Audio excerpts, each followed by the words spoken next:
Keep calm and watch football. We are spoilt for choice with so much action in and around the world right now, and with another tournament kicking off in Asia, living and breathing football indeed. Here on the J1 League Goal Zone, we'll keep you attuned to the magic of Japan. Round 20 now, and with the likes of Kawasaki and Nagoya off competing at the Asian Champions League, this meant another match day with only 6 games on the menu. The Marinos were at the Pocari Sweat Stadium to play Vortis, Urawa hosted Avispa, and Kashiwa were on the road to Shonan. Yokohama's dreadful run of form continued as they were on the end of a 5-0 thrashing by Kobe last week. That's 4 straight losses in which they haven't found the back of the net either. Shimizu had won 2 of their last 3 outings and were expected to nick a win in this fixture. Akira Silvano Di Saro came close to putting Shimizu in the league, trying to half-volley that one over the goalkeeper.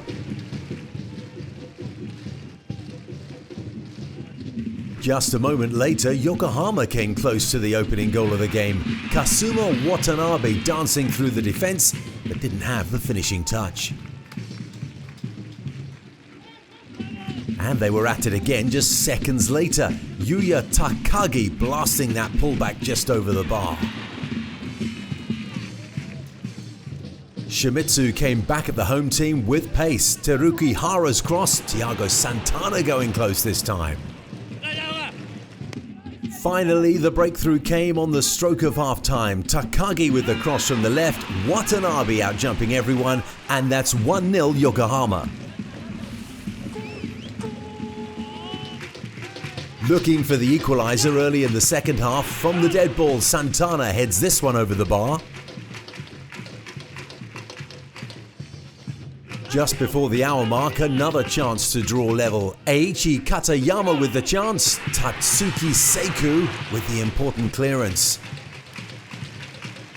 16 minutes left now, Shimizu curls in across towards goal. Katayama can't get that all-important touch.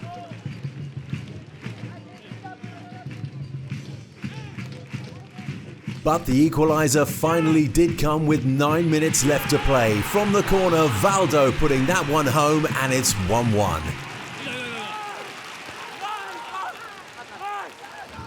A double chance for the winner in the 94th minute. First, Santana's stopped by the goalkeeper Yuki Rokutan, and then Ryo Takeuchi denied by the final defender Yota Maijima. 1-1 the final score. Another side that hadn't been able to find the wins, Tokushima, on a 4-game winless run in fact. They were now facing a side in red-hot form. The Marinos had only lost twice this season, and with an attack that took out the best defence in the league last time out, they looked primed to extend their run towards challenging for the title. Patrick Kinghorn has your commentary. Marcos Jr. again, they're giving him lots of space. In initial possession, that helps him pick a pass. Ogihara squares it beautifully. It's been picked up out wide to Elba. Smart save by Kami Fukimoto. Wonderful build-up play from the Marinos. Made it look oh so easy. Ogihara picked a beautiful pass there. It was played on by Ryuta Koyoki, who'd come inside, and Elba's opportunity. Well saved by the keeper. Marcos Jr. was picked up brilliantly, and it's come to Daisen Maeda. Onowu, can he turn? Yes, he can! Gets a shot away, and Daisen Maeda. Flag is up. It looked a little bit too good to be true. They'll check it, of course. Let's have a look at this. Maeda, Onowu did really well to turn and get the shot away. I tell you what, it's close, isn't it? Very close. 15 minutes in, Marcos Jr. Oh, Thiago Martins with a free header to make his mark on the goal-scoring charts for the first time this season, but he's put it wide. It was better than a half opportunity because there was no one incredibly picking the giant centre-back up. Didn't miss by much, but miss it did. Well, they're really starting to turn it on now, the Marinos. The Marcos Jr.'s corner. Heads are up, and a right old mess, it'll be an own goal. Well, who it will be credited to, I'm not sure. Sugimori or Kishimoto will be the guilty parties, but it's an own goal that's the undoing of Vortis. Ignore that score bug. I can assure you it's the Marinos that have made the breakthrough, even though it's a Vortis player that scored it. Confusing even the score bug operator. Now have a look at this. Who's it come off last? Well, it's been hammered by Sugimori right into Kishimoto. And the man that's been responsible for the goals that have given Vortis their last league win, both home and away. Look at the space Onuwu's got in front of him. Now that could spell danger for Vortis. Adu Onuwu with white shirt streaming forward. Koyoki's one of them. Elba's there. Marcos Jr. wants it. Marcos Jr. will get it. Can he drag it back from the byline? He can. Dyson Maeda miscues, and then somehow, I think it's Iwata who sends it over the bar in the end. In the blink of an eye, the Marinos create yet another opening, and it should really be 2-0. Koyoki, loose pass. Good hustle from Vortis. Batiocho gets it out to the left. Christian Matocchio gets it back, goes for goal. And it's over the bar. Well, that's his only really telling contribution in the first 45 minutes. And couldn't find the target, wasn't a million miles away. Elba can control this well. He's got some space to run into. Look at the run from Marcos Jr. ahead of him, and Maeda as well. Marcos Jr., lovely back flick and take it off the toes of Ryota Koyoki, who was about to pull the trigger on what would have been a stunning team goal. Back to Fukioka. Over the top. Nice little dink from Iwao. And they're through on goal, and the keeper's not come. It's a chance for one. Kakita goes down. Well, no real appeal for a penalty. The challenge initially looked to have come in from behind, but is that as good as it's going to get in terms of chances? Yuki Kakita, as the referee's going to check. It did look like a challenge from behind initially, but Yuki Kakita had to pull the trigger there. It was a glorious ball over the top by Ken Iwao. The keeper stayed rooted to the spot. Takioka now. Did he play the ball here? Yes, he did. It is a sensational challenge, that. Glorious tackle. Taylor Martins, he's missed one opportunity already to get his first goal of the season. And there's Leo Chiesa, missing an opportunity to get his third of the campaign, behind for a goal kick. Again, it got to him, and it was off target. Here's Kawata, dispossessed, and that will be that now. The Marinos are going to close the gap at the top of the table to 15 points with Kawasaki Frontale, the only team ahead of them, and they course still after today. It's finished here at the Pocari Sweat. Tokushima Vortis 0, Yokohama F Marinos 1. The Antlers seem to have hit a blip in recent weeks on a 3-game winless streak after being held by Oita last time out. Their visitors arrived in good form, having won 3 of their last 4 and with just 1 loss in 8. A confident Consadole would be looking to take advantage of their hosts' woes in this one. Here's Shazad Haq.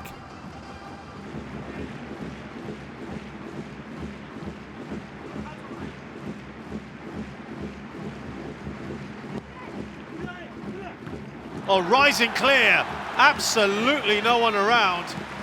And the opening goal for Kashima Antlers, with lots of questions to be asked of the Consadole defending. All seemed a little too easy. Well, where was everyone? Tomoya Inukai really rising higher than anyone else, but didn't have any pressure on him.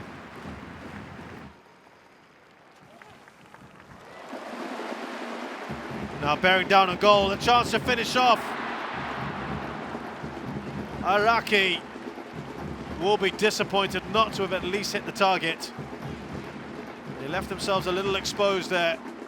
Consadole Sapporo. Lovely ball into his path from Shomadoi. Was almost struggling to get back. Takamine have to test the keeper from there, surely. It was a good opportunity. Over the top, and that wasn't a decent ball to Kaneko, but now it could finish here. Great save. Aoki bearing down. Excellent work from Oki. Well, for all intents and purposes, that looked like it was going in. Wonderful attack, much better from Sapporo. Looked like the keeper made a save here. Well, it came off his face.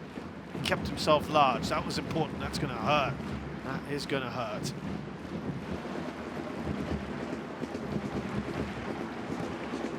Oh, it's a great ball in. How is that not goal number 2? Shimizu mistiming the header. It's a wonderful ball in, and I think they'll be really disappointed by that. Sugioka whipping that in. Not a great ball out. Not a great play, sorry, from Lucas. Sugioka putting that on a plate for his striker forward in Shimizu. Absolutely got that all wrong. It's a gaping goal.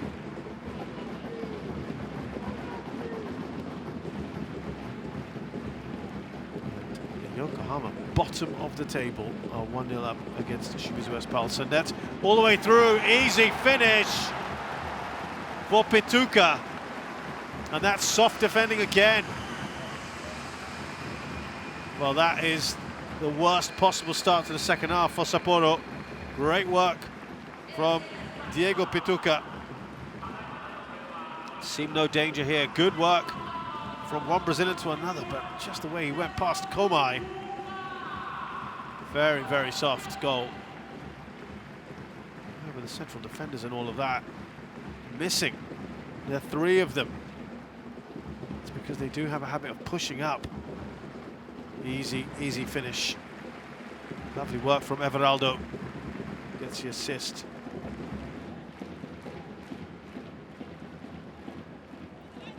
Ball is through. Is that going to go in? It does! Has the flag gone up? But it has. Aoki lobbing it over the keeper. Yeah, had the feeling it was going to be the case. Let's have another look. Very clearly offside.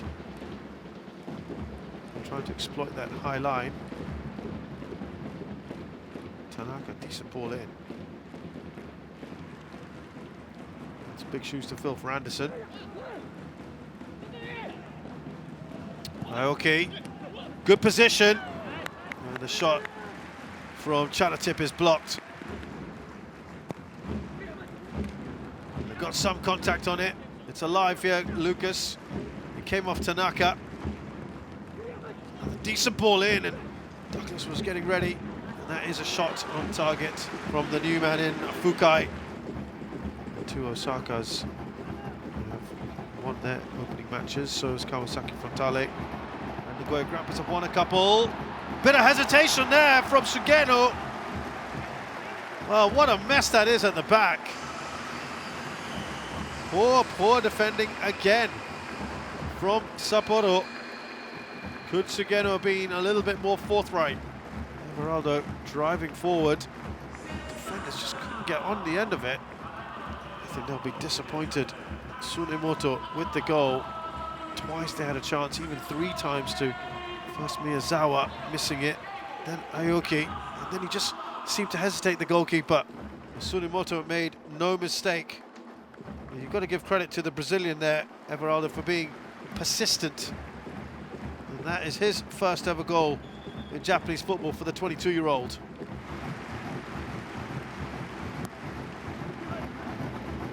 Everaldo's got a clear shot at goal, and he makes no mistake, and he finally gets his first goal this season, and look what it means. And there's the man who's been long associated with the club, Zico, fellow Brazilian, who will certainly enjoy that. And he's got his goal, he's broken his duck. 11 games without a goal until today. This is turning into a rout, isn't it? Down the half volley. No one anywhere near the Brazilian. Aoki goes to Kaneko. It's done well. Oh, what a chance that is. Open goal. Well, we talked about the timing. There's a bemused look on his face. Great work from Kaneko. But that's why I think he's better. Takes on defenders.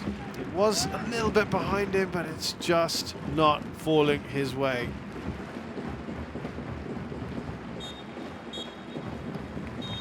And there we have it.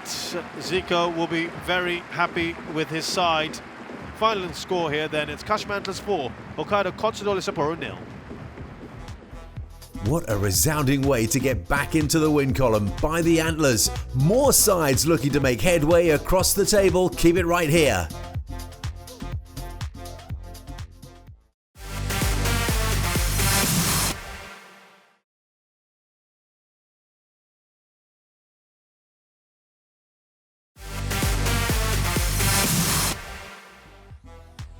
This is the best of Japanese football wrapped up in a bow just for you. J1 League Goal Zone keeping you entertained non-stop with all the top stuff.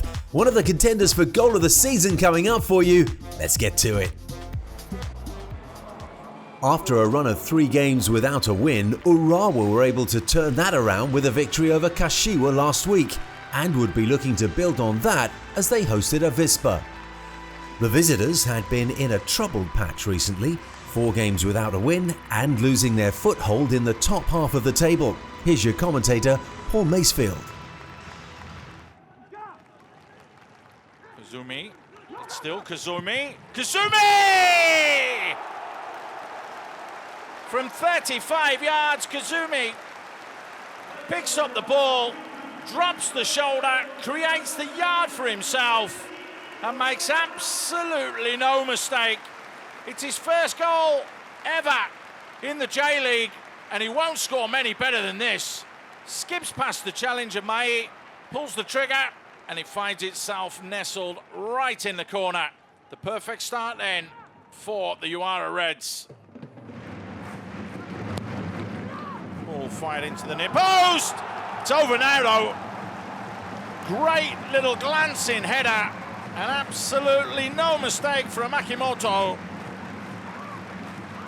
Second goal of the season for him, and surely that is going to be enough to see this game off.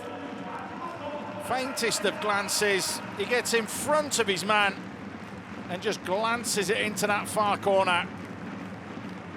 Murakami, no real chance in goal there, but enough quality on that flick to give Urawa a 2-goal lead. Yuruki does well. Yuruki looks for the little give and go. Penalty! Yes, it is. Can you believe that in Avispa's last 5 games, a penalty has been awarded, and this is the 6th game in a row where a penalty has been awarded in a match that features Avispa Fukuoka. Lovely little turn and a lovely give and go here.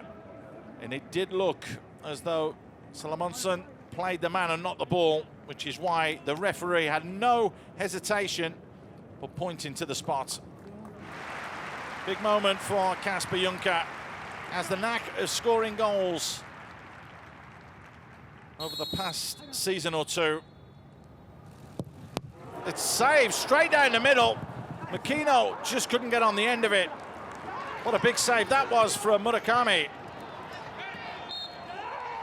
Well, you have to say that was an extremely poor penalty from Kasper Juncker.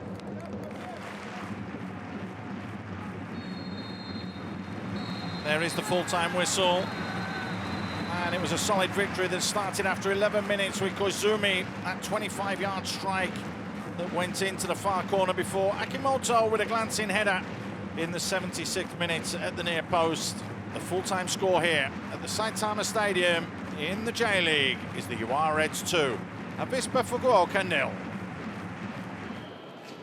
A solid defensive performance in recent weeks had seen a return to form for Tokyo as they made it back-to-back wins to keep their 3rd clean sheet in a row. Oita would have their work cut out for them, especially with a road record that had seen them lose 7 games in succession. 24 minutes in and Diego Oliveira plays a 1-2 with Leandro, who puts Tokyo 1 up.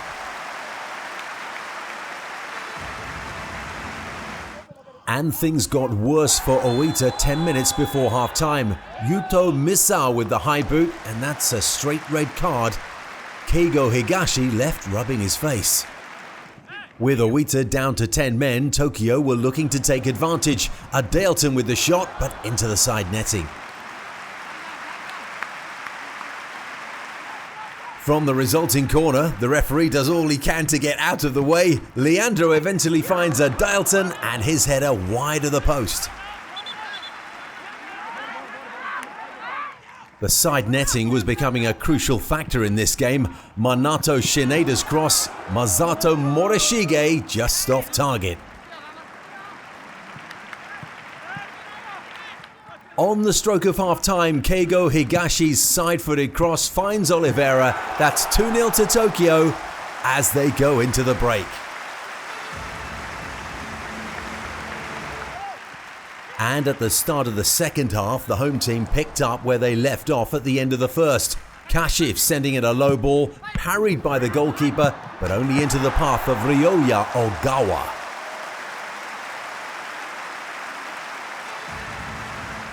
Tokyo on something of a roll now. A Dialton on the left-hand side finds Higashi at the far post, but he can't quite stretch far enough to get the ball on target.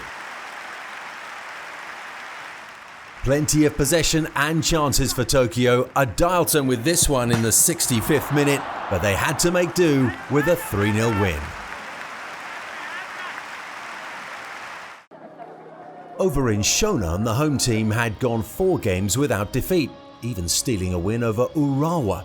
A chance to build on that success as strugglers Kashiwa came to visit then, and with 4 straight losses to their name, that run seemed unlikely to improve, with Bomare unbeaten at home in their last 8.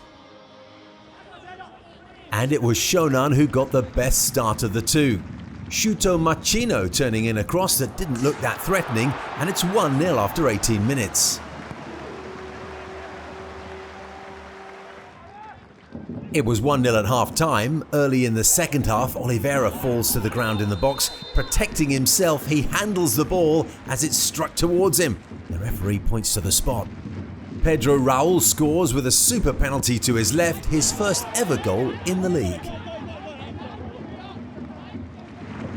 Shonan thought they'd taken the lead in the 57th minute. Tarek thrashing the ball home, but VAR revealed that he touched it with his arm before his left-footed strike. This one was ruled out and it remained 1-1. 12 minutes left now and a deep free kick taken by Hirokatsu Ishihara. Wellington climbs high and Shonan are 2-1 up. 6 minutes later and Shonan have the ball in the net again. Machino, though, adjudged to have handled the ball somewhere up and around his shoulder. VAR rules that one out, no goal. We're now in the 3rd minute of stoppage time, and after a scramble in the 6-yard box, Takuma Ominami taps home to make it 2-2. Here we are in the 9th minute of time added on for stoppages. With Kashiwa having pulled level, they now go ahead. Cristiano driving the ball home with the goalkeeper's positioning questionable at the near post. In the 102nd minute, Raul is on hand to score Kashiwa's 4th goal. Reysol mounting a fantastic comeback to take all 3 points with a 4-2 win. What a game that was to wrap up round 20, a 6-goal thriller, capping off a win for Kashiwa on the road. Vortis were unlucky to concede an own goal, giving Marinos all 3 points. Kashima back to winning ways in a very big way, slamming 4 goals past Consadole. Another team to pick up the W, Tokyo, putting away Oita for their 3rd straight victory. The Marinos doing the necessary then to close the gap on the leaders, picking up their 4th consecutive win. They're now 15 points behind Kawasaki, but they have 3 games in hand. Urawa moved into the top 5 for the first time this season, and it's a tight race at the top, making for an exciting battle for Champions League positions in the next few weeks. Another battle rages on at the other end of the table, this one with relegation at stake. 4 teams getting the axe come the end of the season. Equally tight between the bottom sides then, but one thing's for sure, it's not looking at all good for Yokohama, who've been sat at the bottom since their campaign began. Almost 200 games completed this season, and things are really starting to heat up. We'll be back with more for you on the J1 League Goal Zone. I'm Steve Dawson, and we'll see you next time.